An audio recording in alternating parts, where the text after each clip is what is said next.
Hi there, and welcome to a new episode of Impact Talks. Today we have a great guest coming from the other side of the world, all the way from Argentina. We have the CEO and Chief Executive Officer of Marea Venture Partners, also Professor of Legal Matters of Entrepreneurship, and former National Secretary of Entrepreneurs and Small and Medium Enterprises in Argentina, Mariano Meyer. Please introduce yourself and tell the people what you do. Hi. Well, it's a pleasure to be here. Thank you for the invitation. I'm a lawyer. I was involved for many years in legal aspects. A couple of years ago, I entered public service, and I served as first in the City of Buenos Aires, and then at the national level as Secretary of States for Entrepreneurship and Small Businesses. And after finishing my mandate, I'm starting this consultancy firm, which is called Marea Venture Partners, MVP, a couple of months ago with some friends that used to work with me. Now I'm working there. You have a really interesting background because I actually studied law myself. I always thought, how is the transition possible to go from law to entrepreneurship, and how tough is it from a lot of rules to a lot of uncertainty? And I would actually like to explore it a little bit more because you had a very interesting background going from law to government to entrepreneurship, and obviously being involved and mentoring a lot. So can you maybe tell us what that transition was like? Is it very different? What did you learn? Okay. Well, it was a journey. I really wasn't sure what to study. I had many doubts. I wanted to be a journalist, in fact. So, but then I decided first to study some long career, I don't know, engineer, economics, law, and then become a journalist. I like to write. And so I went to the university to register me with my best friend for engineering, and the interview was rather boring. So I told him, wait for me, I'm going downstairs to see what else there is, and there was law. And I finished entering the law school.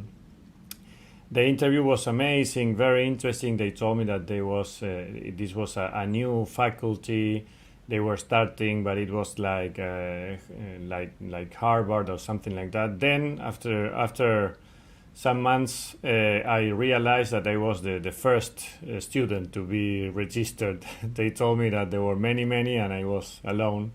But then it was a very interesting adventure. But it was a search. And when I was finishing the career, I really didn't know what to do, where to work. I had many interests. I was very fond of social assistance. I used to work with family violence, childhood. I used to work in jails with people going out from jail and trying to reinsert them in the society. So I was exploring. And when I was finishing law school, it was 1999. All my friends, which were not lawyers, were trying to start a business. It was like the first internet wave. So that was fun. But I wasn't an entrepreneur, a technological entrepreneur.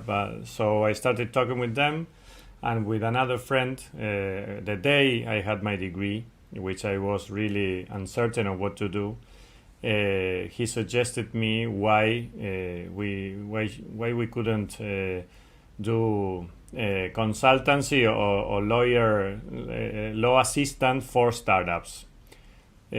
So we started there the very same day, or the day after. We went to a library. We printed a few cards, and I asked my dad if he could lend me an office and a phone. And we started there, being lawyers of my friends and trying to get some other startups. We were a couple of months, and then a law firm which was starting. There were a couple of lawyers, which are now very close friends of mine, They were coming back from the US having a degree in Berkeley. At that moment, the startup scene was very hot. So they returned to Argentina and they wanted to develop that expertise. And I was in the same path. So they offered me to join, and that happened. And we started like an entrepreneurship department in a law firm, which was rather strange. And it was an incredible adventure. We started with startups and then working with NGOs, business schools, and everybody which was establishing or trying to develop the ecosystem in Argentina.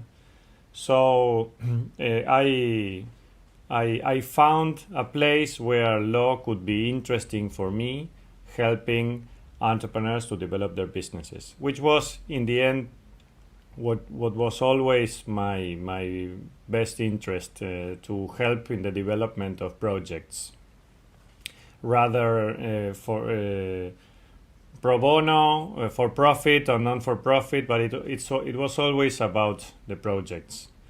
And so it was almost 15 years working there.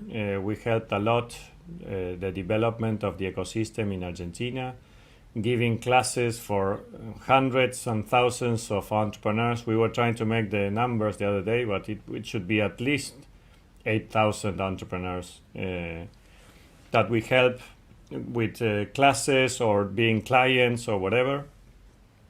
And then in 2013, they offered me to join public service, which is another story. How I ended up from being a startup lawyer in entering public service. That was interesting. It was almost 15 years, and it was exciting. We merged with another law firm. It was we had a huge office in a very trendy neighborhood. I have a corner office. And everything was it was the moment to harvest the crops and to make some money also after many years. But well, you never know what the life deepers to you. And many years. How many years had passed? From the moment that you started the whole journey to you having the corner office and 12 years. So how old were you? I was 36. Oh, but I think the reason I'm asking that question is also just context, because a lot of startups that are applying, it's always like you hear patience. And then you hear these stories, but it's always like, yeah, but patience. I waited 2 or 3 years, and it's good to hear what patience really means. Mm-hmm. Sorry, continue your story. No, but it's true what you said. It was many years, and in fact, the first 2 years we didn't have any money. It was very tough because after we started, when we were just starting to have some success, it was the crash of the bubble in 2001. So that was tough. That was really tough, and we have a couple of years which were very difficult. So the first 5 years, I would say, were terrible, and then we started to be more successful. But until we have this merge and the corner office, it was 12 years. But so at that moment, I would say that it was time for me to live the bourgeois life, and had. But when things happened, that we said, we went to. I remember we went to a fundraising dinner. At that moment, it was politically very complicated in Argentina, and there was this new party. Created in the City of Buenos Aires, that they're very pro-business, and they wanted to change things. And so there was a fundraising dinner, and we went there with my partners from the law firm. But to be honest, it was more like a social event and even a business event than rather supporting the cause or whatever. Everybody, all the law firms, the best law firms were there, so we had to go. I remember at one moment I had to go to the restroom, so I crossed all the hall, the saloon, and when I passed by the main table where the the big shots were there, I came across an uncle from my wife, which was recently appointed dean of one of the best universities of Argentina. So I stopped by and we was trying to talk with him, congratulate him, and he told me, "Why don't you join us in the table? Have some dessert?" And I said, "No, this is very important. Yes, please join us." So I sat for a couple of minutes talking with him, and then I left. But it looks like somebody look at me or realized that I was at the main table talking with the candidates and the important people. So when I returned from the restroom, there were two friends of my dad there who stopped me and said, "Mariano, we are very proud of you. Thank you for your contribution to the country. It's very important that young people are involved in politics and in public service. So I guess your dad should be very proud of you." So they started congratulating me about something that it was not true. I was just going to get clients, but it destroyed me. That look from them. Many years after, I can't remember who they were. I just remember the look. It was a look of proud. And at that moment, I thought I would like someday that look to be true. To be honest, it would be nice. So after that dinner, I was like very moved, and as you know, in life, everything is connected. So 2 days after that, they offered me nothing related with that dinner, but they offered me to join that government from the city. To develop the entrepreneurial ecosystem. So I was weak. I was with my low guard. So I said, okay, let me think about it. I don't think this would work. That morning, my wife had told me that she was pregnant again of my third child. We had the mortgage. We have everything. And so I told them, now it's time for me to live the Burgese life, not to live everything and join public service, which is more complicated, less money. But I talked with my wife at that moment, and she fully supported me. She told me, you should do it. So I finally accepted, and 3 days or 4 days after, I was on a plane going to Israel to learn from the startup scene from Israel and then to Silicon Valley. And it started an adventure in public service with the policy making of entrepreneurship. So that's how I ended up in that job, and it was 2 years in Buenos Aires City. Then I was supposed to return to the private sector, but the mayor won the elections, the national elections, as president. So they offered me to become the Secretary of State at the national level for this thing. And then I talked again with my wife. We accepted again. And it was a 4 years national challenge. Amazing, very interesting. And that ended up in December when the president finished his mandate. That is so interesting. So many things to unpack. I'll start with the earliest one because it triggered me the most. It's the first time I knew Israel had a really great ecosystem. I mean, I visited it as well, but obviously I didn't really think it was like Silicon Valley or something. But you, the moment you got appointed, the first thing you did is get an airplane ticket and went to Israel. Why? Can you tell us more about like the ecosystem and what's so interesting there? Well, it's because it's one of the most important cases of an active public policy having an impact in the development of an ecosystem. In some other places, the impact of the policies was neutral or not so big. It was mostly the private sector developing itself for many reasons and not as such a direct merit from the government or the public policy, not government. And at that moment, everybody was talking about Israel, especially because of this book, The Startup Nations, which was this kind of example of how they develop many things, among others, the YOSMA program. I mean, Argentina. I was really involved in the startup scene, and Argentina used to have quite a good venture capital industry in the 90s. That's why we have Mercado Libre and some other unicorns.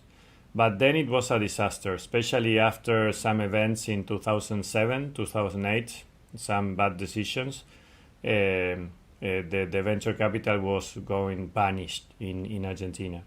So in all the rankings about venture capital, we were in the last positions. So even of Latin America, we were in the last positions. So we had a lot of entrepreneurs. Argentina is one of the most entrepreneurial countries of the world. We were always good in the rankings, but the problem was especially many things, doing business, etc. But with venture capital, especially, it was a problem. And one of the best examples of how a policy from a government could trigger the development of a venture capital industry was Israel.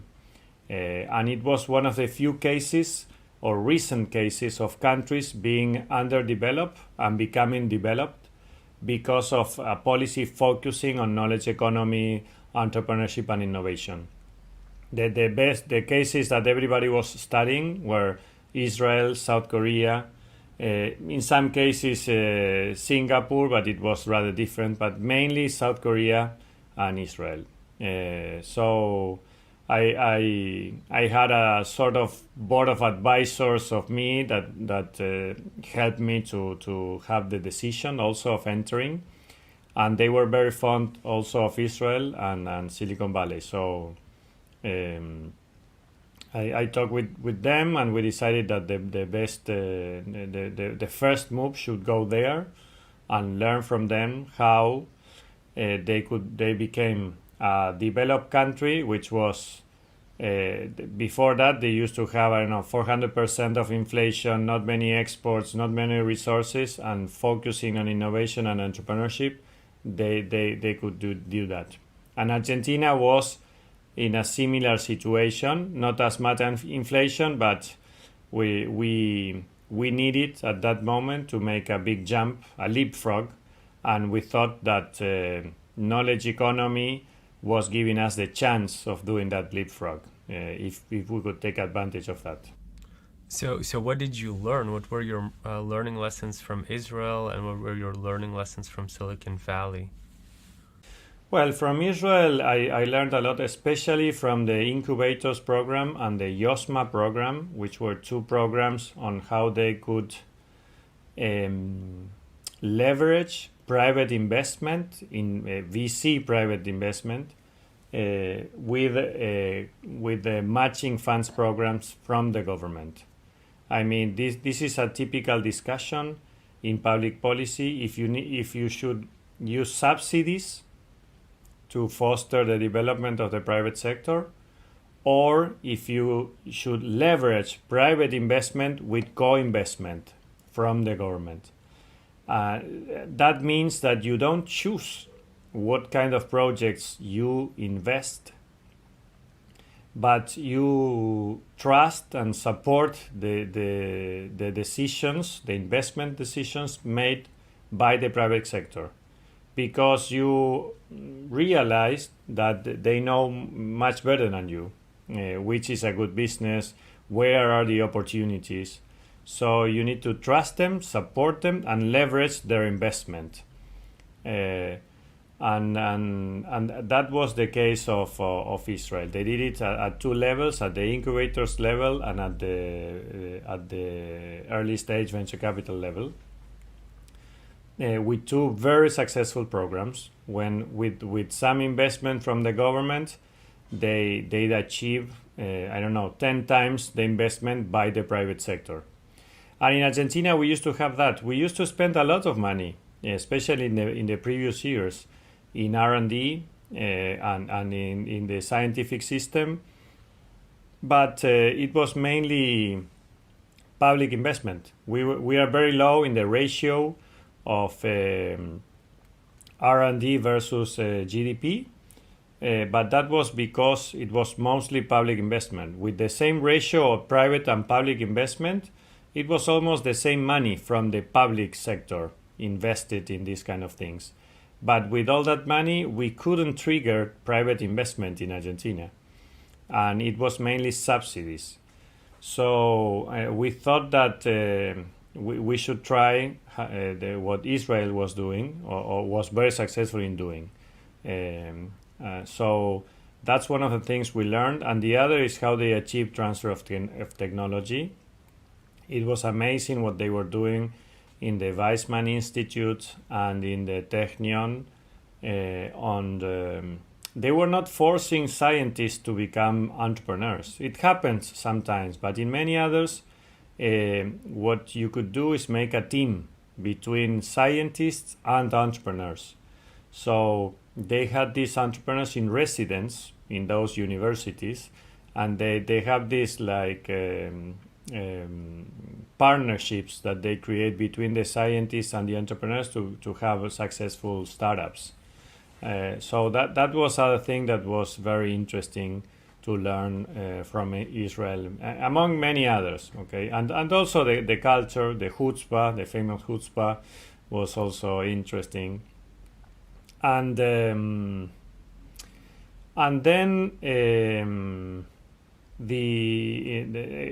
a week after I returned to Argentina, and then a couple of days after I went to Silicon Valley. I read all the books, of course. There are many very interesting books about this, but you have to see it for yourself. And in Silicon Valley, I would say that there were some measures, interesting measure of tax incentives that we used to, and we learned from that also.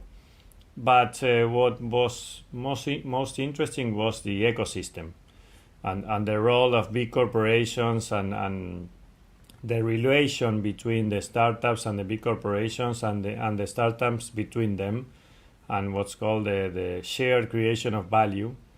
The importance of ecosystem was one of the big lessons from Silicon Valley, where everybody could reach everybody, and that you have all the research from the university and projects very close. And how they help each other a lot in many ways, but especially the concept of ecosystem was the most important. So a question that popped up for me is, you decided to go on an airplane, and do you actually knew someone there? Because you're getting such interesting insights. And I feel like you can't just walk up to any Joe Schmo and ask this person, like, how do you do this, and get answers like you are getting. Well, I have a lot of support at that moment from the embassy of Israel in Buenos Aires, in Argentina. Ah, okay.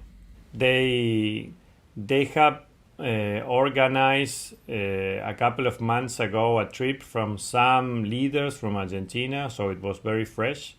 But especially it was one person working there, Vicky Ackerman, which she was amazing organizing everything in just a couple of days. I had no cards, I had no email, I had anything. So, and it was a risk to do that. But everybody was very, very open and eager of sharing the story. That's something also interesting of Israel. Everyone wanted to share the story, and they're very proud of the startup nation. Everybody knows and talks about entrepreneurship. And that was something to learn also. Because in Latin America and Argentina especially, businessmen, they don't have a very good reputation. They are, for many people, they are bad people. And entrepreneurship, it's still something. They are not the heroes. It's starting, but at that moment was even worse. Many people see entrepreneurs as a smug rich kid from a trendy neighborhood They don't see them, or a guy that is, I don't know, looking for quick and fast opportunities. They don't see them as leaders. Yeah. Well, when I started, I remember like this was the beginning, obviously, and the whole thing of entrepreneurship, and I remember my parents also saying it, is for people who couldn't graduate. That's how I heard it. You suffered that, and it was still like that in Argentina, and in Israel it was like that. And they explained to me how it changed. It changed the day the mameles, the mothers, were starting to be proud of their sons becoming entrepreneurs. That was the click in the culture. So how did they achieve something like that? Because that's a pretty big switch. I'm originally from Belgium, and I had to move to the Netherlands, and I still believe that attitude is not fostered in Belgium. There's been some initiatives started that even I try to help from where we are in the Netherlands, and it's the first time I saw initiatives that were started that actually went bankrupt, or events that couldn't get filled up. Which doesn't happen in the Netherlands because the attitude is completely different. So I would love to hear how they changed it. I don't know how they achieved that. I think it was just there was a lot of investment in startups, a lot of startups, and when you have startups, the ratio of failure it's big, but they also, and it's analyzed, they have a lot of like 1 million immigrants coming from the former USSR, and there were many scientists, and so many of those people were joining startups or becoming scientists and universities and developing things, and they were but I don't know if there was a policy that could change that, or it just happened, okay, when there was more and more successes there, and at a certain moment they just realized that it was important. And how did you then start changing it in Argentina? Because obviously you came back and wanted to change it. Well, that was one of the things that we wanted to change, especially trying to a lot of storytelling and showing the stories of entrepreneurs, which were much more than just millionaires or that prejudice, or people that couldn't had a degree. There were entrepreneurs in every place of the country and in every sector. So we were trying to tell the good stories of that. And many entrepreneurs, for example, with having a social impact or in the environment.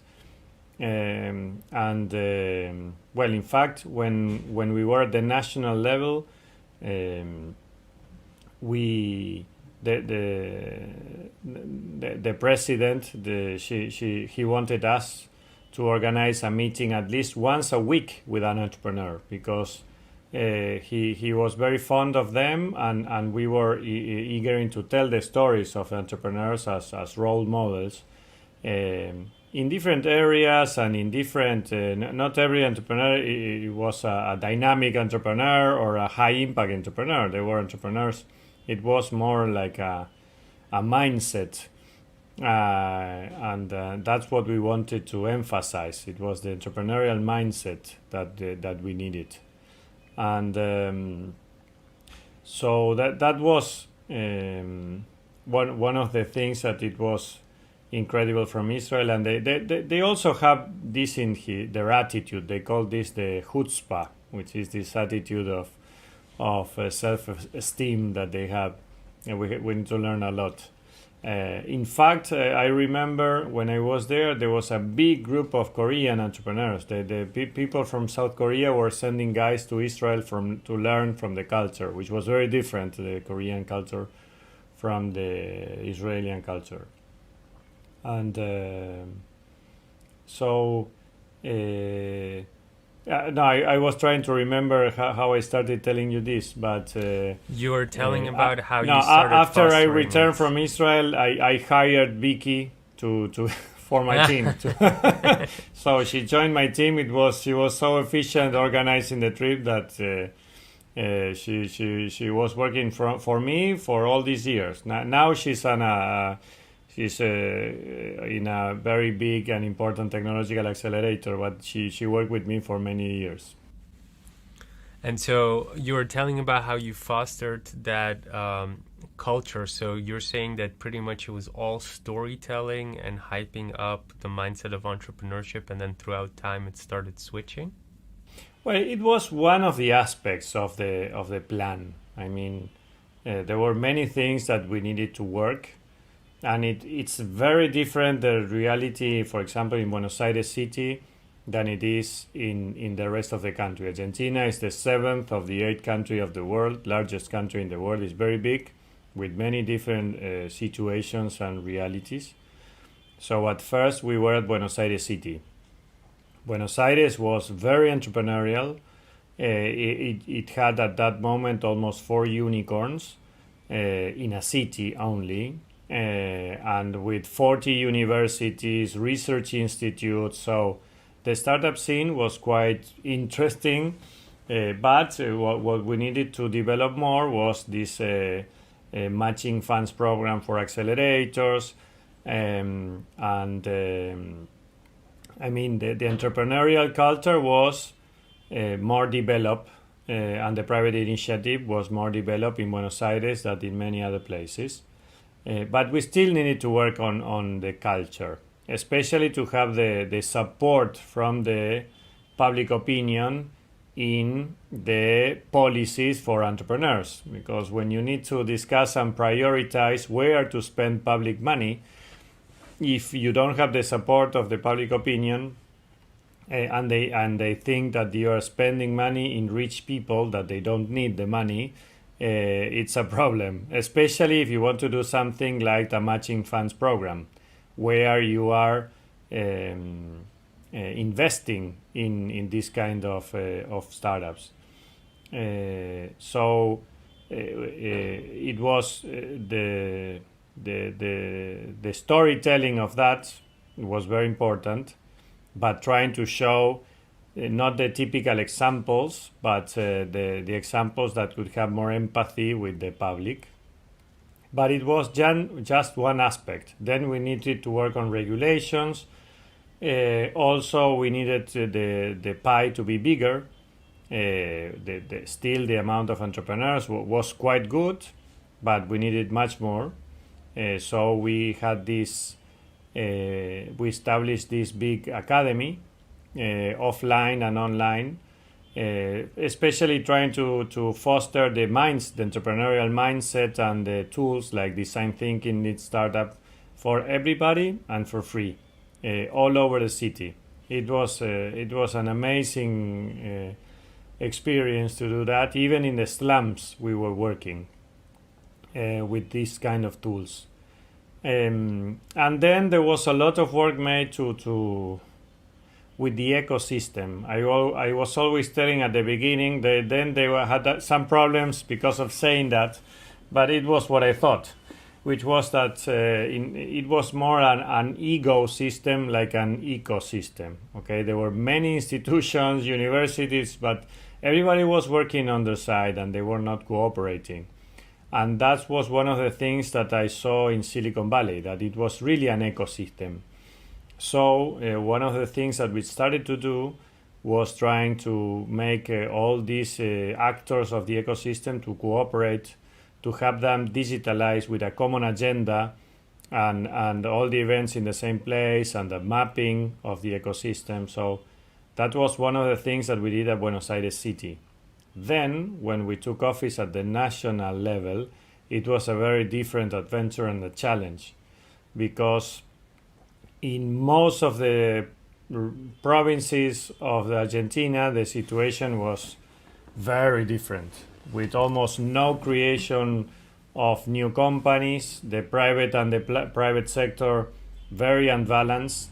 The creation of companies in Argentina, it's concentrated in only 5 states out of 24. So the challenges were different. In many places we have to start from scratch, and there it was starting with the culture, basically. with courses and activities to light the fire of people starting to think, why not? Why not starting a business? So you pretty much started changing the culture by educating them, courses Absolutely. and classes. Okay, cool. Yes, that's how we started in many provinces, with just an initial, like, it was education, different kind of courses, online, offline, on the entrepreneurial culture. We always said that, but of course, with all the rest of the tools. I mean, we have the training, the academy, but we have also the infrastructure. We develop a big network of entrepreneurial clubs and incubators all over the country with these co-working spaces and other kind of stuff. We had the regulations that were for starting a business to be easy. And we have the fund of funds with 3 different programs of matching funds for seed, acceleration and expansion. And so all the typical tools of a public policy to foster entrepreneurship, we had them, but adapting it to the different realities of the different provinces. But there was a path, because we always said that to start a business, they not only need to desire to become an entrepreneur. That's the first thing, but also to see that as possible. And in Argentina, that was also a problem. Many people didn't even start because they didn't see that as possible in many places. So they just give it up and said, okay, let's work for the government. And that is a disaster. The balance between public employment and private employment in many provinces is totally unsustainable. But it was even more challenging when because we wanted these kind of policies to be institutionalized, sustainable, and not depending on me being at the office. So we needed to develop local capabilities and to work with the local governments and the local institutions. You have less control, and for politics that's not very good, but that's the only way for this to become really powerful and to prevail, even with changes of governments or whatever. So the doing that in such a big country as Argentina was like a big challenge, but that was the goal. We always wanted to leave something that could transcend us, but also always analyzing, and that was one of the other things that I learned from Israel and Silicon Valley, to always analyze what's the best approach from public policy and the government, where you add value and where you are a problem and you are an obstacle. And that's not very easy, the fine-tuning of a public policy, because there's always the temptation of doing everything from the government and to be the center of the ecosystem. And you need to realize that you are just one actor of the ecosystem, and that and not the most important. The most important are the entrepreneurs. Nice. So quick summary: the way you got in, as well, with Silicon Valley and Israel, was the government's embassy. You just used that initial connection to then expand your networks in both ecosystems. Well, in Israel, yes. And also there were some connections of leaders between Argentina and Israel that they also help. So I have some meetings. And then with the help of the embassy, we went and we asked for meetings, and they accepted the meetings. And then, in fact, I still have friends that I made at that moment, that it was incredible. And with the Silicon Valley, it was the embassy, but mainly it was the support of some Argentine entrepreneurs and investors, the diaspora, that they are actually living there and so they helped a lot in arranging meetings and helping me to learn from that. It was, in fact, I was joining a mission. The Buenos Aires City at that moment, they organized a mission to Silicon Valley to learn, but for entrepreneurs. And I joined them, and I had also my meetings with policymakers. Great. That's a great one. And then you mentioned a free school on entrepreneurship. Is this like a program that everybody can enter online, or is it just located to Buenos Aires? No, it was a free academy. At that moment, when we started, design thinking and or the lean startup methodology were just something for some people. There were some courses, but very expensive and abroad. So what we did is we called a group of entrepreneurs that were actually teaching some of these tools, and they asked them to develop a program based on all these lean methodologies for free, to be given offline and online. We paid them, we hired them to do that, and it took a couple of months to design these new contents. And we also use an educational an edtech startup. They have a very good platform. So we work with all of them, and then we launched the Buenos Aires Emprende Academy. And it was a hit. Is it still online? Can people still access it? It's still online, and they are still using many of the contents that we were developing. It was very nice. It was very nice. What is it called? Can our listeners get to it as well? Buenos Aires Emprende Academy. It's the academy. So it's in Spanish then completely. Yes. Nice. We're actually, yes, of course. It's in Spanish. It's in Spanish. Yeah. We're actually going to have subtitles on this podcast. Maybe a week or two after publishing, we're going to have Spanish ones as well. So maybe they'll get picked up, and you never know. Okay.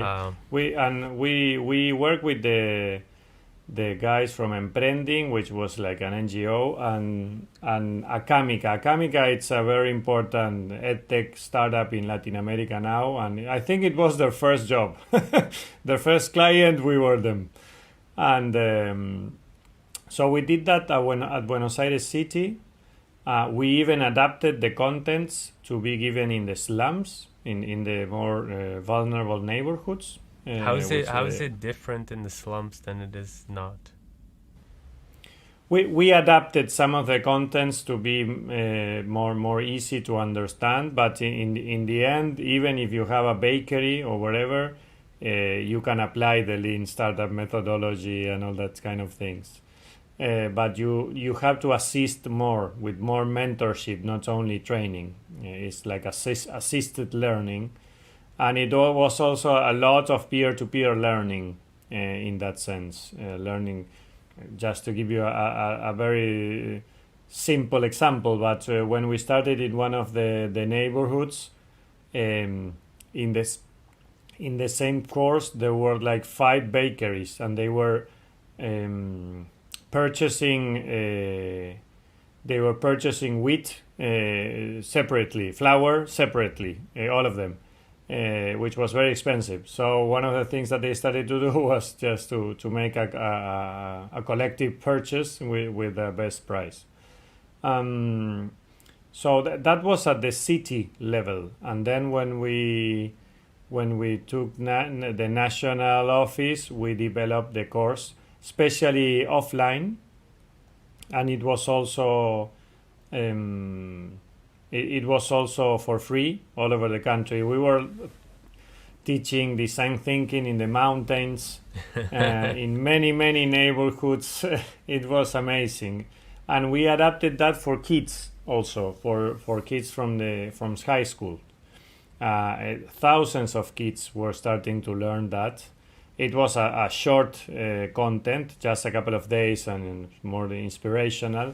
And to develop projects, not necessarily project for profit, but it was also a very interesting project.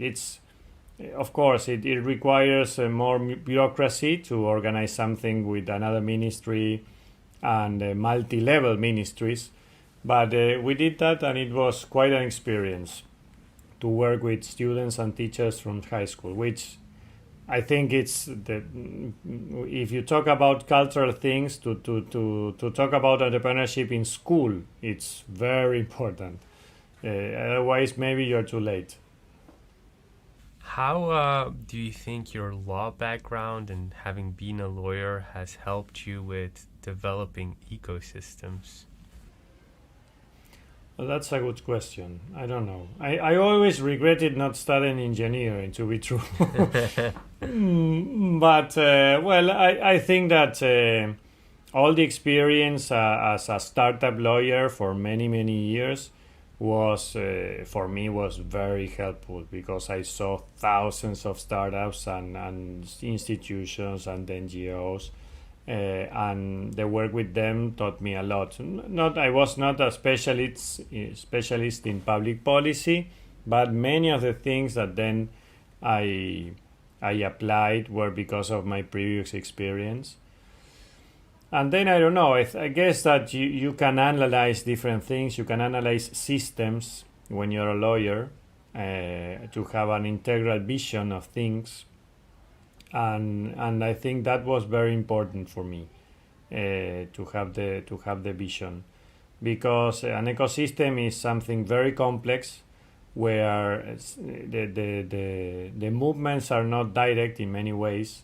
So you need to have the capacity of analyzing that complex systems, and especially when you are part of the system. So you don't analyze it from outside. So it's difficult to do that, especially when you are very concerned about the impact that you will have. There's always this discussion in policymakers, or when you talk about policymaking in entrepreneurship. It's very common for people to say, don't do anything, please, just don't bother, and the private sector would solve the things without you. Please don't help. And I think it's that could be true, but not necessarily.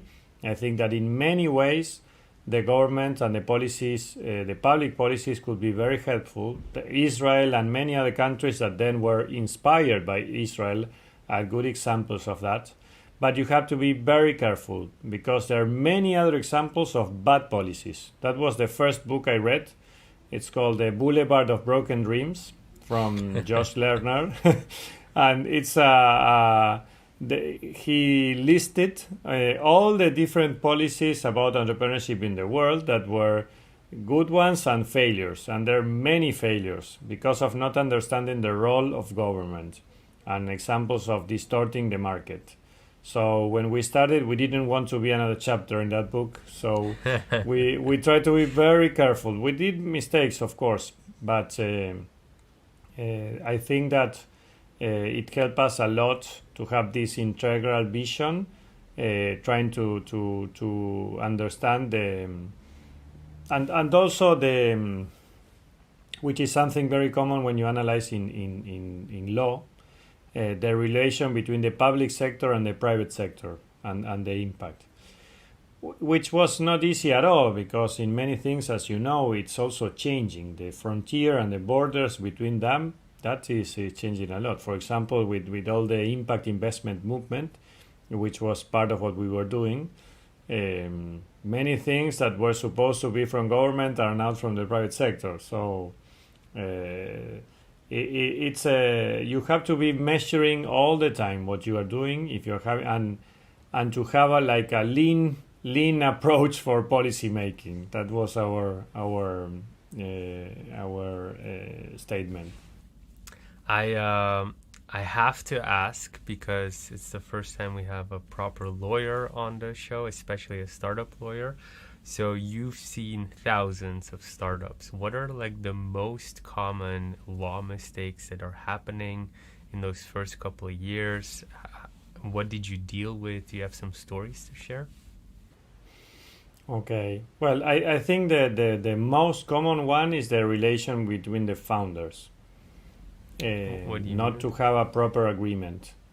It's the relation between the founders, the percentage between the founders, the responsibilities. It's a big discussion to have. And you can't have that discussion when things are going bad or when things are going good. Because you need to talk about that when you are starting and there's nothing to lose. And you need to have these uncomfortable discussions. But that is the best moment to have them. And you have to think of that relation in time.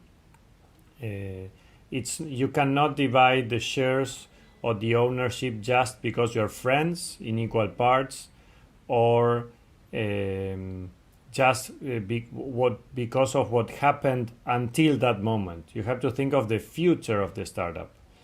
It's very typical that you start with equal shares and then somebody which was supposed to do this, it's not doing this, and another I don't know, maybe they would have a problem, or they were bored, or they get a job, or whatever. Many things could happen, and you have to have an agreement on what would happen if something changed. Okay, you need to have that in the agreement. Is that something that you have to have a lawyer present for that? Because no. What if you're like two friends in college and you're trying to start a startup? Well, what are that like was the advice that we gave in all the free courses that we were given. It's you don't need a lawyer for this. Just have the conversation. What we are going to do? What are you going to do? What I'm going to do?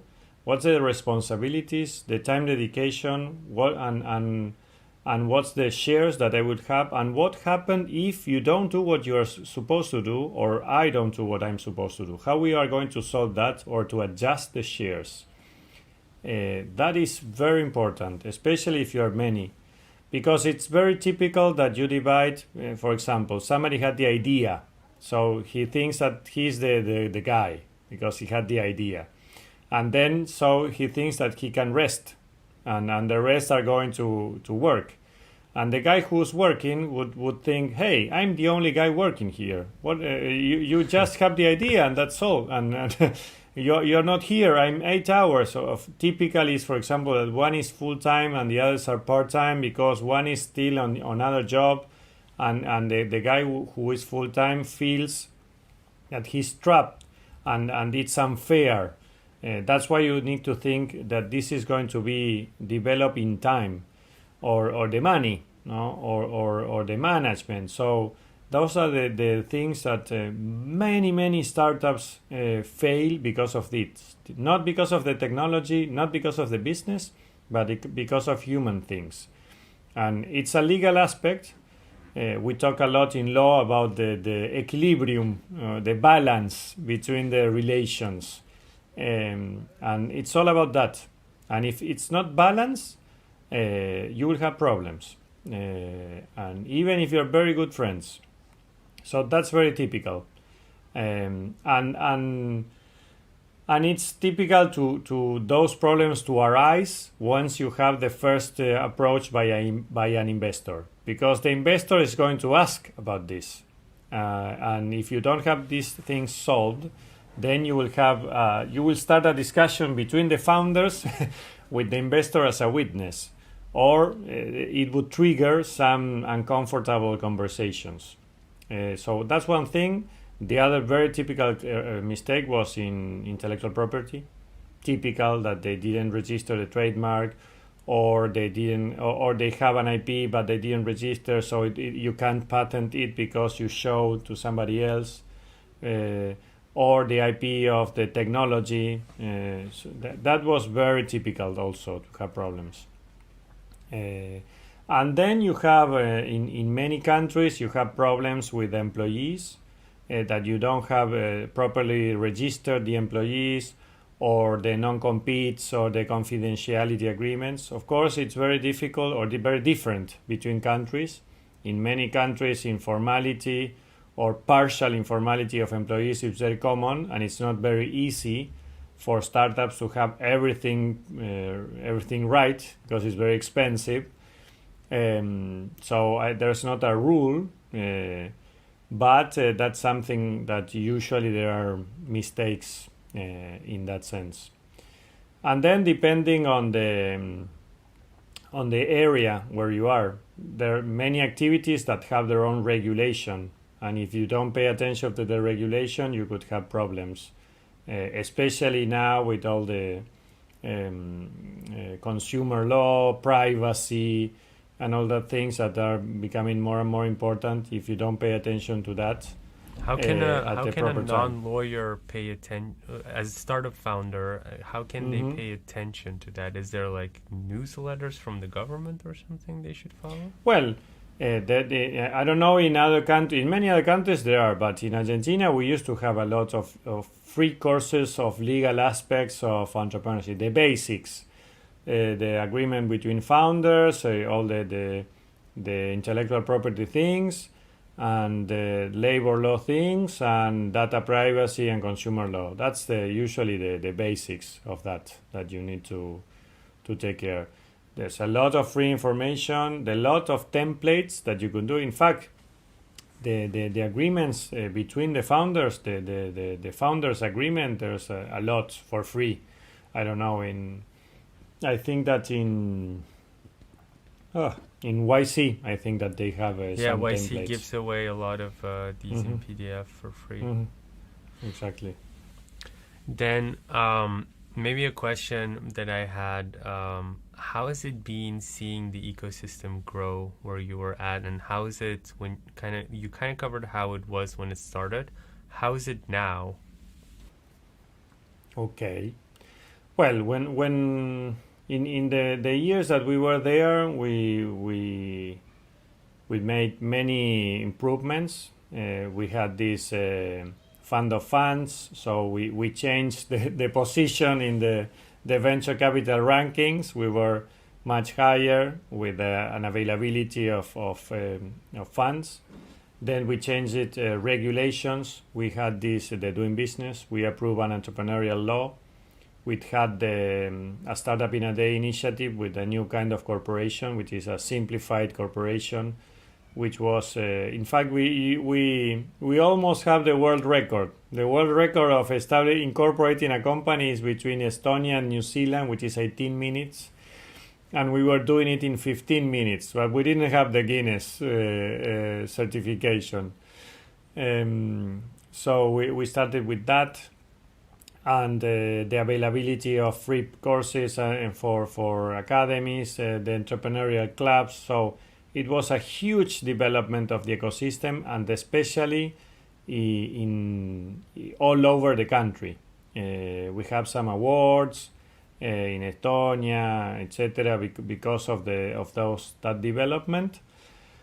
Then, of course, you are not exempted from the macro and the crisis. And the last 2 years of our government were very tough because we have a huge economic crisis. So that, of course, had an impact on the economics and entrepreneurship in business mainly. But also what we approved a knowledge economy law, which was for a special tax treatment for startups of knowledge economy and companies of knowledge economy. So we were improving a lot the ecosystem in these years. Then we finished our mandate, and it started also another very typical issue, to say something, of public policy, which are transitions. This happened a lot in many countries when there is a change of government. If you are going to keep the policies, if you want to change the policies, and what is going to happen. And we are in the middle of that discussion. And that's why, and foreseeing that situation, is that we did everything in an institutionalized way, because we wanted the ecosystem to be strong, the policies to be sort of locked, to prevent radical changes if there was a change of government or a change of officer if I was not at the office. and that discussion is happening now. There are some ideas to eliminate and to stop the simplified corporation. There are some parts of the governments that they want to do that, and they want that to be made in paper again, not digitalized, and they want for people to use the traditional corporation and not the simplified corporation. They approve a change in the knowledge economy law. Some changes with a more ideological vision. It's not approved yet. It has only the House of Representatives. They still need the Senate to approve it.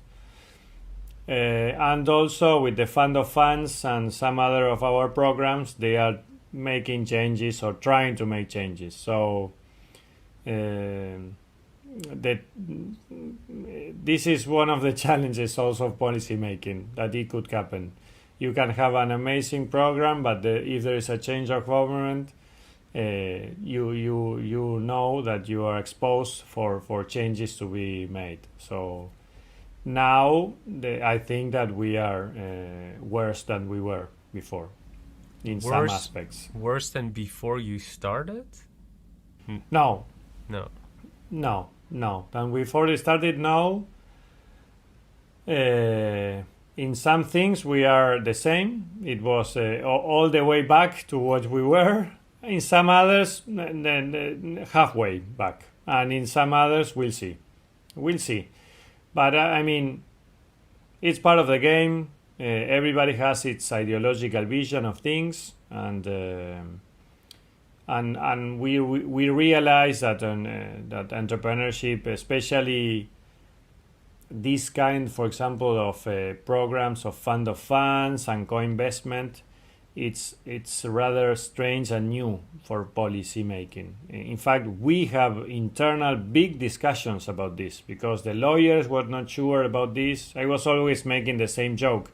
If I say to you that I want to give the money for free as subsidies, you would approve it. But if I want to invest, you don't allow me. Yes, because the government as investor, as an LP, it was something strange for many people. So I understand it. They have doubts, but well, and they have their own. It's their turn now. So we'll see. They are just starting. The pandemic was arising when they were just starting. So they are good guys. The guys which are in charge of entrepreneurship, I know them, and we'll see how it goes. I think you have a very unique view also on the economic crisis, because from your story you just told, you experienced a crisis with the tech bubble 20 years ago as an entrepreneur, kind of, and then now you know, a couple of years ago you said you experienced it as a policymaker or in the government. So I guess my question to you is then, how is it different dealing with the crisis, but also what can startups or investors learn from how to deal with a crisis, and what should they do during a crisis? Okay. Well, yes, 20 years after. Well, I mean, what's interesting about this crisis, I think, it's that it accelerated all the digitalization of many value chains, but especially to do that, I think that everybody is starting or had started to be more open of working with others, with partners, especially the relation between startups and corporations, or SMEs with other SMEs and other startups. In Argentina, I don't know in other countries, in Argentina, usually businessmen were very close. They were not used to working with other businessmen. They were just competitors, and that was all. And now everybody's open of working with others. And it's very interesting what is happening because of that in many value chains with this digital transformation happening. So I think that's something very positive about this crisis, and also about transformation.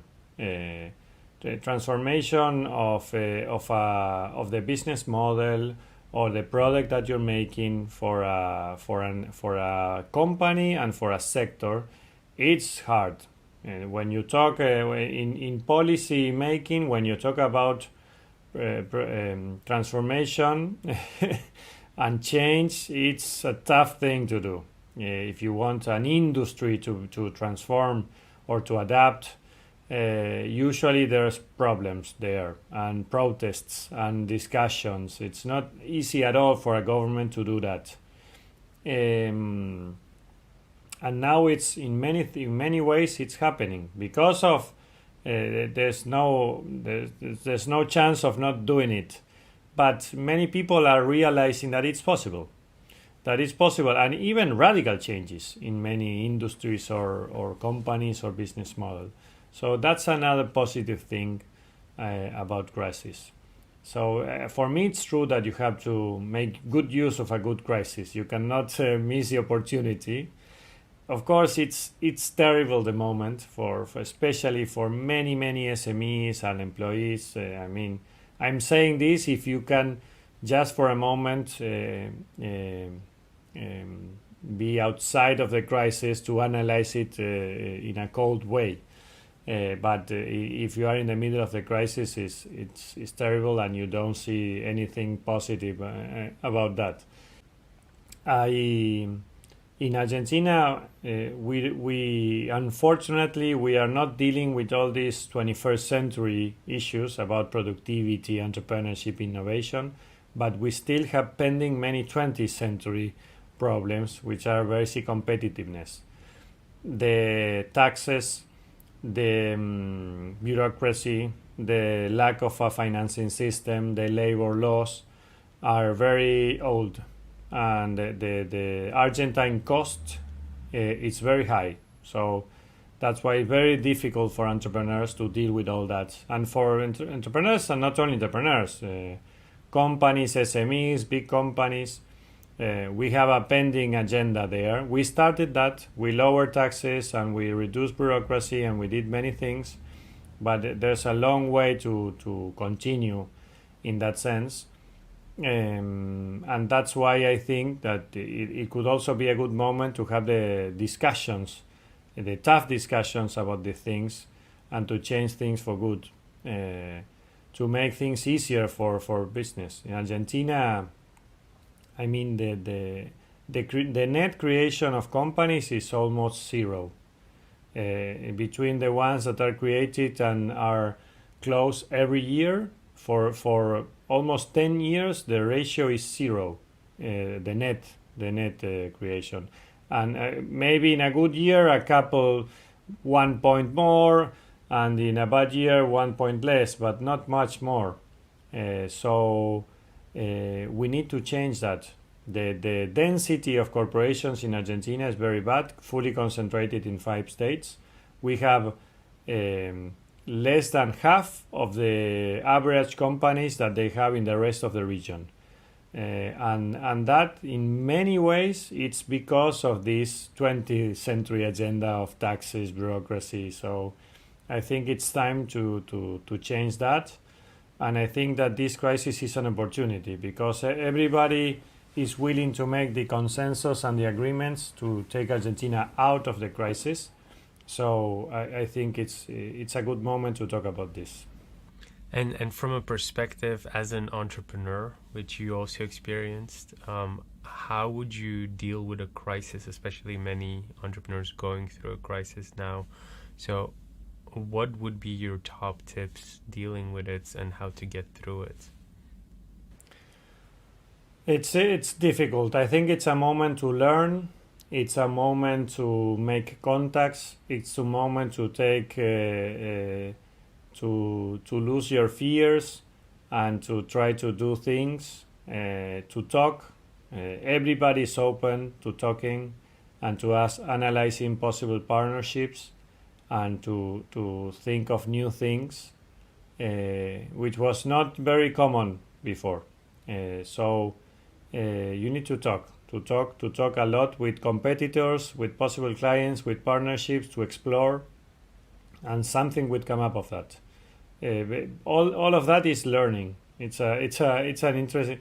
Of course, you have to survive, and but I think that at that moment, if you could manage to in a low cost way to survive, then you will learn a lot or many opportunities. And in this kind of crisis in Argentina, especially, usually it's a very curious economy, Argentina. We have a lot of billions of dollars are in cash in different accounts in the mattress in different places. There's a discussion if it's $100,000 billion, 200,000, and usually in this crisis, when opportunities arise, now especially that there's some calm with the foreign debt, and usually in Argentina at a certain moment they start to sell some of the dollars and to invest, because in dollars we are cheap. So that would be my advice, but especially for Argentina. But for the rest of the world, I would say that the most important tip is that everybody, even the biggest corporation of all, they are open to listen and for new ideas, and to think of possible partnerships, and there's an interesting way of growing. VC and investment is not the only way. You can grow in revenue. You could accelerate your process. You're growing if you can get more clients because of an interesting partnership. So I would say that would be the most important tip. It's a really good tip. I like it a lot. We have a segment called Crash and Burn segment, where we go with the speakers into the biggest failures that you had in your career. And so I want to ask you, what were some of the biggest failures that you didn't expect, and what you learned from it? Okay. Well, for example, when we approved we first approved an SME law, which was a surprise. Approving a law, it was like an amazing. It's like a baby that you have, because it's a long process, and once it's approved, it's amazing, the feeling, but then you have to implement that, and we weren't prepared for that. It took some time for us to make it happen. Then it was very good, but we should have prepared that in advance, or more in advance. Then we have what was the law, and how were you implementing it? That was so. No, it was we lowered the taxes for small businesses, basically. And we have income tax, VAT, and tax incentive. It was amazing. We created a registry for SMEs. In fact, now it's almost the entire SME ecosystem in Argentina is digitalized with a tax ID, with an SME tax ID, SME ID, digital. Which was impossible to know the universe of SMEs and to have good policies without that information, and now we have the information, or they have the information. But implementing the tax incentives in an easy way, it was not easy, because you have to integrate systems with the tax agency and many technical things that took a long time. Also regulations. But in the end, we could make it. And then we have the entrepreneurial law. With entrepreneurial law, which was creating the simplified company, it was also a big adventure. It was much more difficult because SMEs, I always say the same, are like pandas. Everybody likes them, the SMEs. So it was more easier in Congress to have the approval for an SME law. But when you talk about entrepreneurs and high impact entrepreneurs, again, the cultural problem with the rich kids. So it was much more difficult to get we didn't have the majority in Congress. So all these laws we have to make get the consensus of the other parties. So to talk about entrepreneurship was not easy. But we finally had the approval in the House of Representatives. Then you had to go to the Senate. We were finishing the year, and we will finish. We were finishing the year with the approval of the second year of mandate with a second law, and in the end, when they were voting the articles, there was a discussion that it was not foreseen, and there were not enough senators in the House, and then so the law was blocked. We were just there to celebrate with the champagne and everything, and the law was blocked and we couldn't approve it, and it was the end of the year. So that was a big frustration. I still dream of that.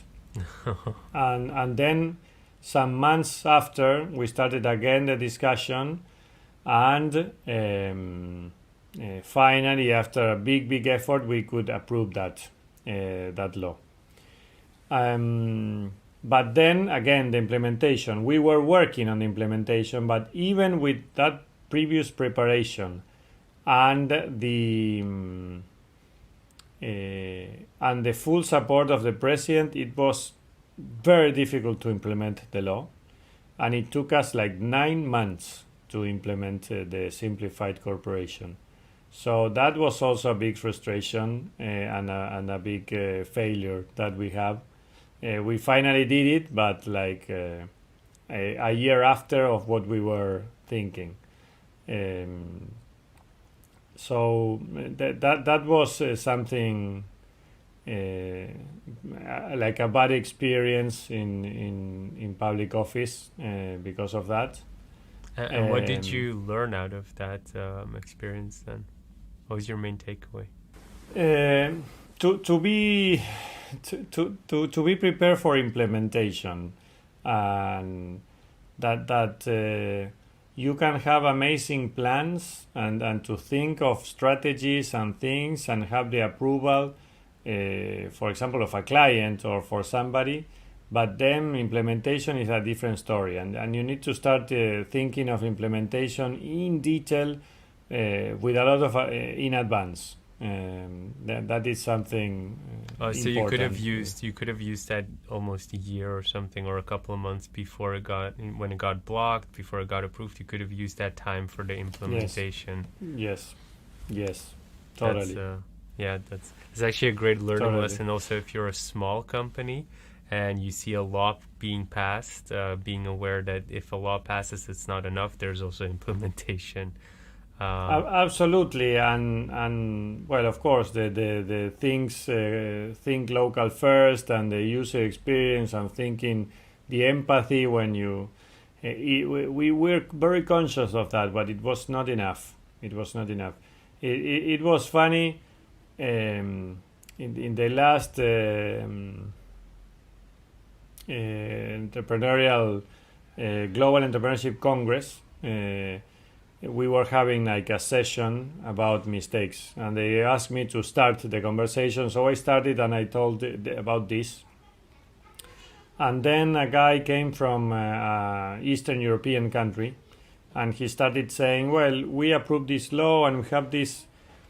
And he was starting to tell amazing policies, a fund of funds, regulation, doing business. So we were talking between each other saying, he didn't understand the the topic. He should talk about mistakes, not achievements. But then after telling all the amazing laws that they approve and the programs, he said, well, you would imagine that after this we are the best startup nation of the world. Well, it's not, because we forgot about the culture. And we have an amazing doing business, but the culture and the environment was not good, so we are not being successful. So it was a funny story. So implementation matters even more on a government level. Absolutely. I want to shortly also cover maybe a great backstory and everything, but you are now going into a different thing, which is obviously you have your own venture. Can you maybe tell kind of what the future holds for you, what your plans are? Yes. Well, I'm not returning to law, at least for the moment. We started a new venture with some friends that we were working with me and some others. It's called Marea Venture Partners. Because of many things, we leave people to interpret what they want, but it has to to be the name with the liquid society and economy, the energy of the waves, and the adventure. But we are especially working on the development and transformation of value chains and I would add in the 21st century, which means basically transformation and digital transformation, innovation, sustainability.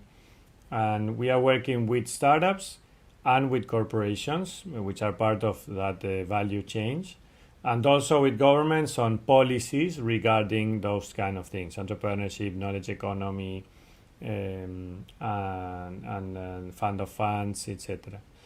We think it's a very interesting moment, the digital transformation, which was accelerated by the crisis.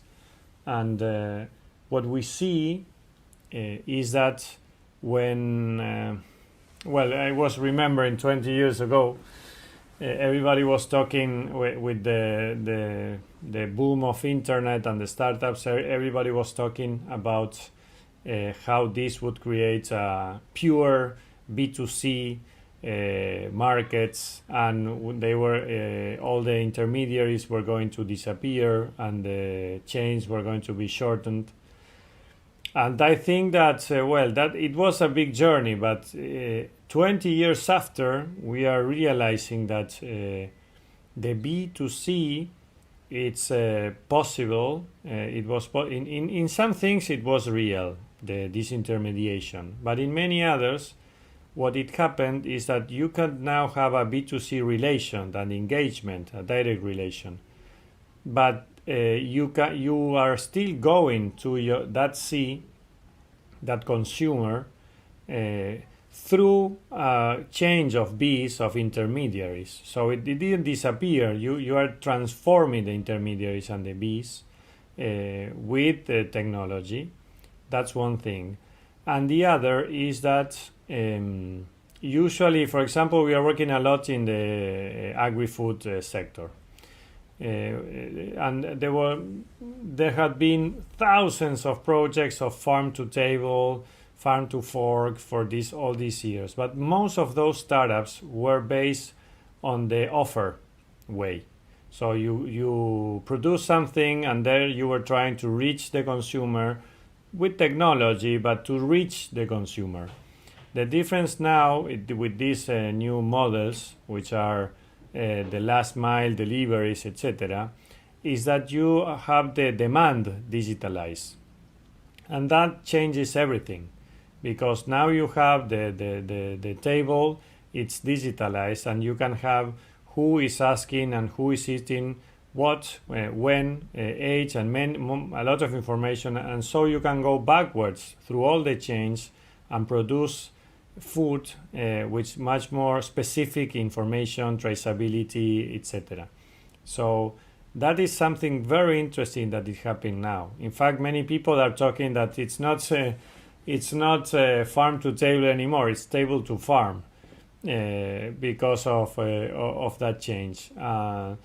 You have along those chains a lot of things: logistic, finance, marketing, different technology for traceability, producing food. In fact, people are not talking of farm to table, but also lab to table with all these plant-based startup, etc. So this, which is happening in the agri-food sector, it's also starting to happen in many other verticals, and it was fastened because of the pandemics. So we are we are very fond of this kind of projects where you can combine, especially where you can combine the offline with the online. You can have more with technology and this new business model. You can have more efficient value chains, cheaper value chains, and etc. But there's still a value chains, and in many cases it's still a B2B2C. Those processes of digitalizing those kinds of value chains, it's very interesting for us, and we are working with startups and corporations, of course. What we liked a lot, and our main assets are we know a lot the ecosystems. We are involved in the ecosystem, so we know a lot of startups, and we are very involved with them. And also our capacity of implementation. We learned the hard way how to implement things in government. So with many corporations, we are working in that sense. That we know deeply, because of we have this process of discovery and identifying what they want, and then we do this mapping of the ecosystem, and then we propose like a game, and where they can invest in a startup, buy a startup, merge with a startup, or have a commercial relation, a partnership, or with other corporations, and they are very open of doing that in different ways. It could be a corporate venture fund, an acceleration, or just a round table. But that kind of work in developing these value chains in that way, it's what we are doing, and it's really, really interesting.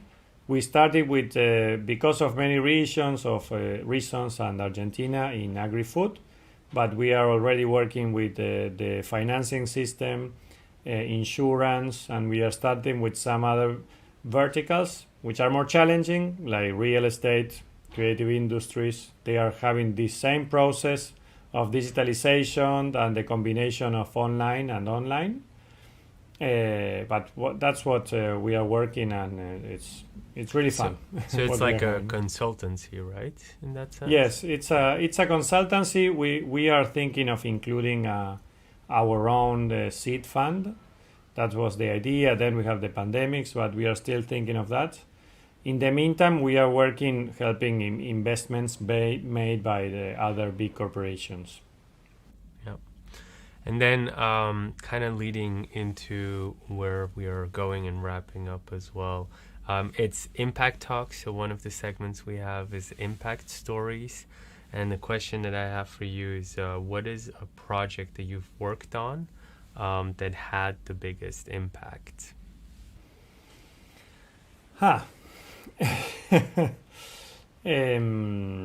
Which one of all?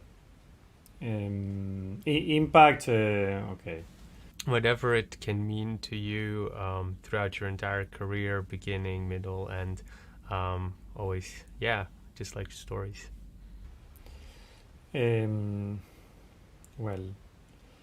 Which could be? We have big stories and small stories, okay? I always like most the small stories. Okay? I liked a lot. I am going to tell you just a couple, but one I liked a lot is about Valentino. Valentino is a kid from. Well, it's a kid. Now it's a young man. But we received a lot of letters and emails and different ways of communication that they sent to the president when we were in charge. Because we answered everything, every letter, every notice, and we tried to take care of all the stories. And there were many people. Many of those letters that were from entrepreneurs or wannabe entrepreneurs. And I remember I was leaving, it was very late, and I saw a letter it was a kid saying, I'm 19 years old, my dad passed away, I have to manage the company. It was a furniture company, and I have to manage that. Otherwise, we are going bankruptcy. My family is going to the streets. So I'm desperate. Do you have an advice for me? What should I do?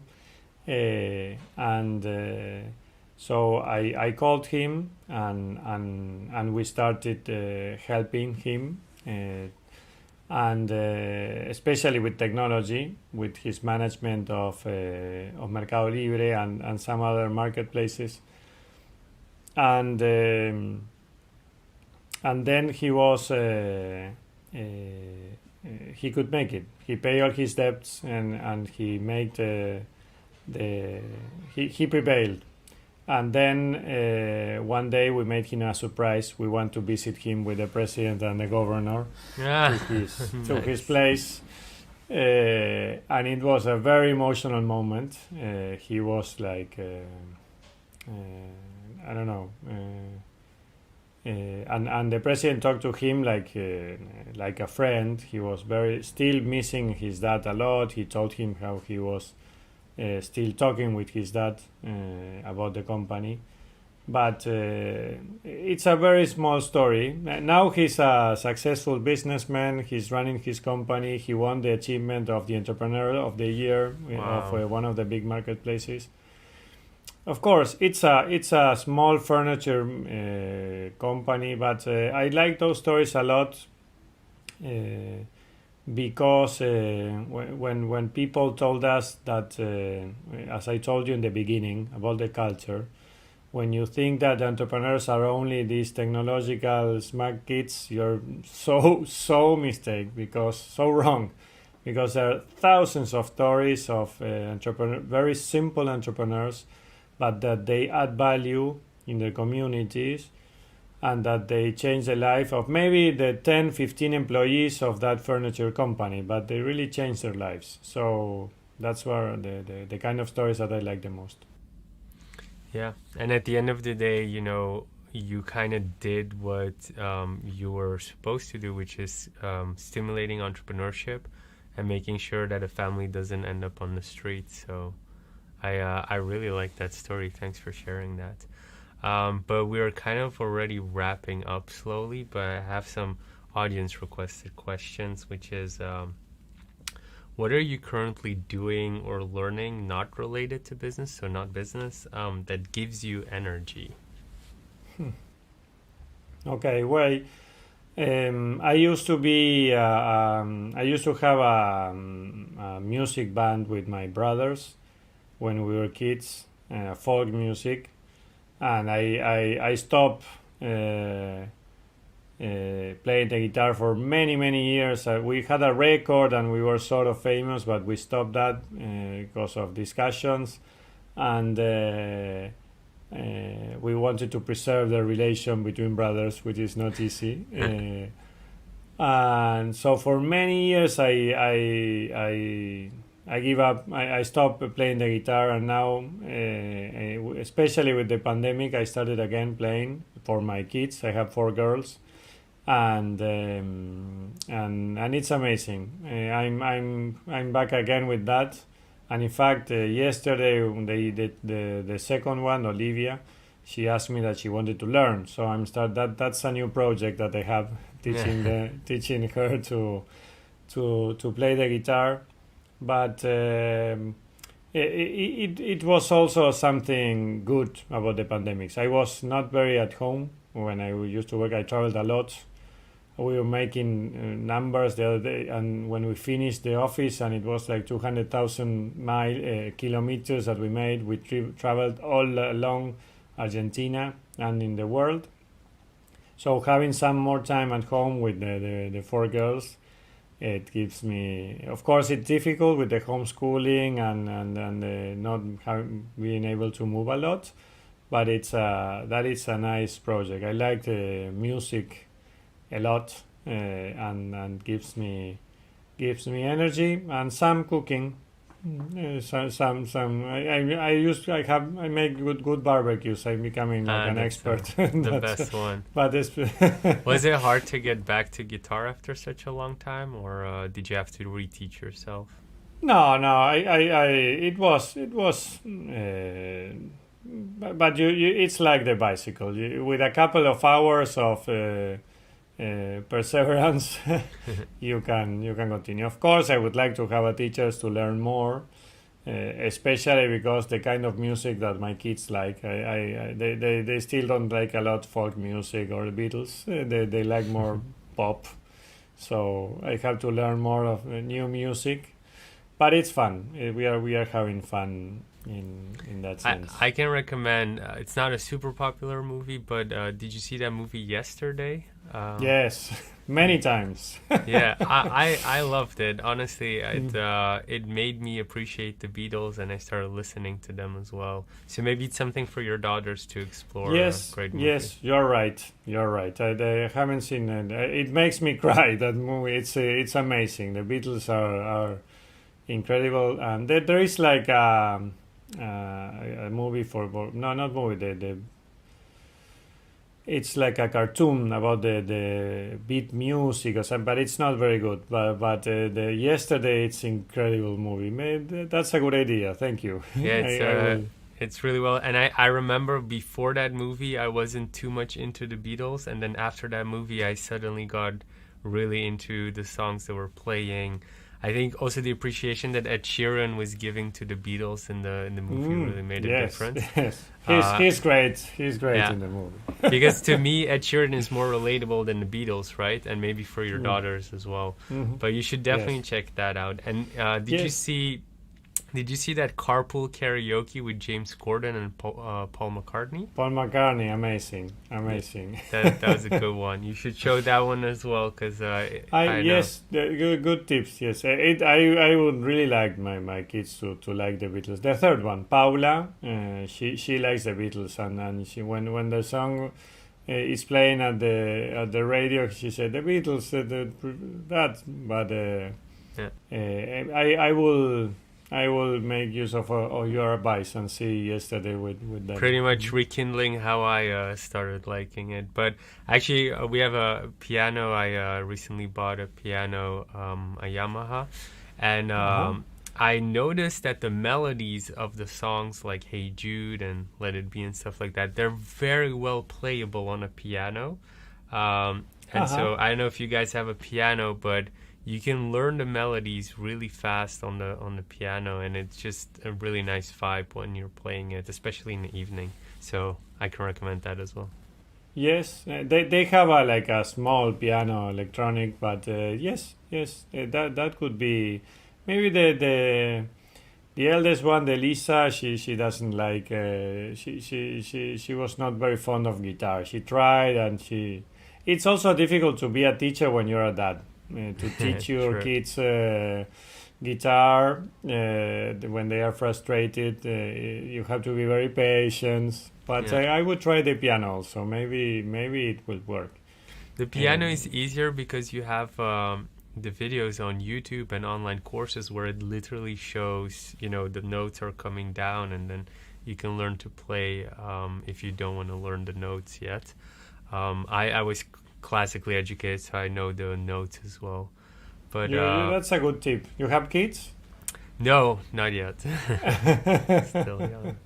But I do have a question before we officially wrap up. The last question is, are there any books you're reading or books you can recommend for our listeners to read? Okay. Well, yes, I'm reading two. I just have finished. One is the Shoe Dog, which is the one with the Nike, right? The Nike, yes. Yeah. I like it a lot. And the other is from Clayton Christensen. Clayton Christensen. He recently passed away. He was the creator of the book The Innovator's Dilemma. He was the one who talked about open innovation, and he wrote a book very few months before dying. which is the prosperity paradox or the paradox of prosperity. Very interesting for me. It's like the Bible for policymakers. He says that basically what he says is we are doing all wrong in policies in the underdeveloped world. He said that we should change the policy from push to pull. What you need to do is to support entrepreneurs, and they are going to push for roads, infrastructure, and everything, and not the other way around, where you first you build everything and then you want entrepreneurs or business to happen. He says that entrepreneurs, especially in the non-markets, are going to prevail even with lack of infrastructure and everything if you support them, and then they are going to bring progress. Very interesting book. So Nice. I fully recommend it. And for Shoe Dog, what did you learn from Shoe Dog? I never read it. No, Shudok, I mean, it's an amazing entrepreneurial story. You see the many mistakes he made and the many challenges and the roller coaster of being an entrepreneur. One day you're great, the next day everything is a disaster, and how to equalize that roller coaster. I think that's one of the biggest lessons, and also Marco Galperin, the founder of Mercado Libre, always says that the difference between being the frontier between being perseverant and stubborn, it's not very clear. Sometimes it's on the edge. That that is a fine tuning, difficult to identify when you are an entrepreneur. When you're being stubborn and when you're being tough, but always a little bit more. Good to know. Any last things you want to say to our listeners who are anywhere from startups to investors? Any last things to share? Well, I think it's great that this is called Impact Talks. I mean, I think a very interesting moment is coming for the development, the economic development. Of course, there is an amazing crisis, but we need to become better after this. And I think that having more conscience on the triple impact, it could be a big lesson. And I think it will happen. It will happen. I'm really involved in the B Corps. That was another frustration. We couldn't approve the law for B corporations in Argentina. It was almost approved and we couldn't make it. But I think there's a lot of room for an economic development, more focus on the triple impact and the environment and the social impact. So I'm very excited about that.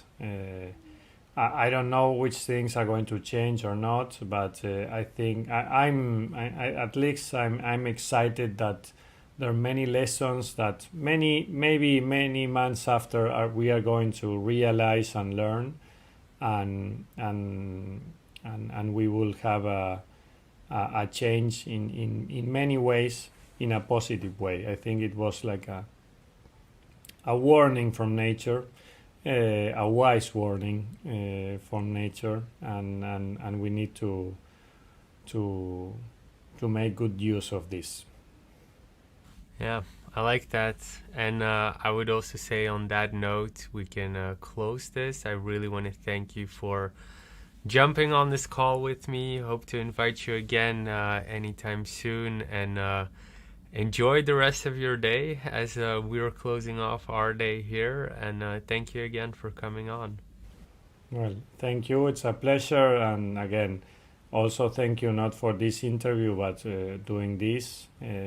For me, it was incredible learning from others, from other colleagues, from NGOs. So that would be maybe my final advice. There's a lot of things to learn, and people open of sharing knowledge, and that is something that we need to take advantage of. It's something very, very powerful. So thank you very much.